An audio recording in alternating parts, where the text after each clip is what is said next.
Ассалому алейкум дӯстон, хуш омадед ба шабакаи мо. Дар ин навор оиди тозатарин ва муҳимтарин хабарҳо аз ҷаҳони ММА гап мезанем. Шумо бошад моро бо лайк ва комментариҳои худ дастгирӣ кунед. Мо бошад наворро оғоз мекунем. UFC Fight Night баргузор гардид ки муҳорибаи асосии ин турнир муҳорибаи рейтингӣ дар вазни миёна байни Насруддин Имавов ва Раман Далидзе шуд. Ин муҳориба тамоми 5 раунд идома дода ба фоидаи Насруддин ба анҷом расид ва ӯ бо қарори доваро ғалаба ба даст овард. ҳамчунин дар ин турнир дигар муҳорибаҳои шавқовар низ баргузор гардид ва шумо метавонед муҳорибаҳои пурраи турнири имшабаи UFC-ро дар описанияи ҳамин навор.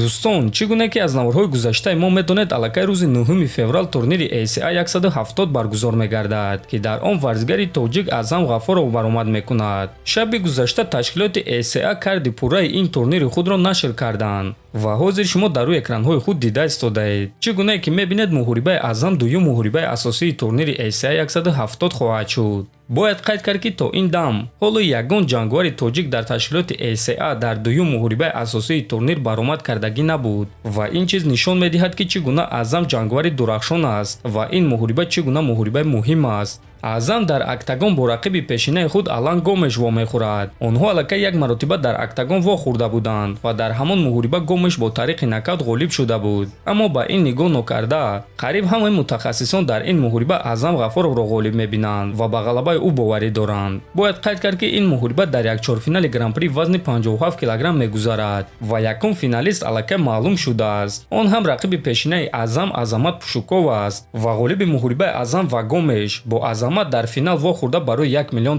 муҳориба мегузаронанд. аз ҳамин сабаб мо ба Аъзам албатта ки бурдборӣ ва ғалабаи дурахшон орзумандем.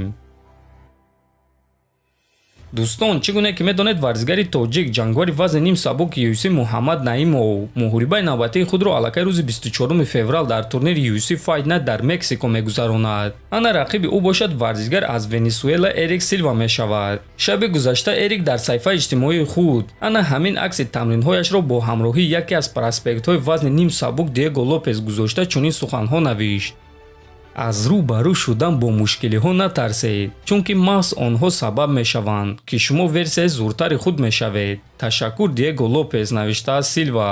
хотиррасон мекунем ки ин муҳориба дар вазни ним сабук мегузарад. барои Муҳаммад ин сеюм муҳориба дар ташкилоти UFC хоҳад шуд. ӯ аллакай 2 муҳориба гузаронида дар ҳар дуаш пирӯз шудааст. ана барои Эрик Силва бошад ин дуюм муҳориба мешавад. ӯ дар UFC як муҳориба гузаронида буд ва дар охири сеюм раунд бо тариқи сабмишн шикаст хӯрда буд. мо ба Муҳаммад Наимов омодагиҳои хуби беосеб ва ғалабаи дурахшони фаврӣ орзумандем. дар ҳамин ҷо дӯстон, навори мо ба анҷом мерасад. фикру ақидаҳотонро нависед, ҳатман дар канали мо обуна шавед то боздид хонободу сарбаланд бошед.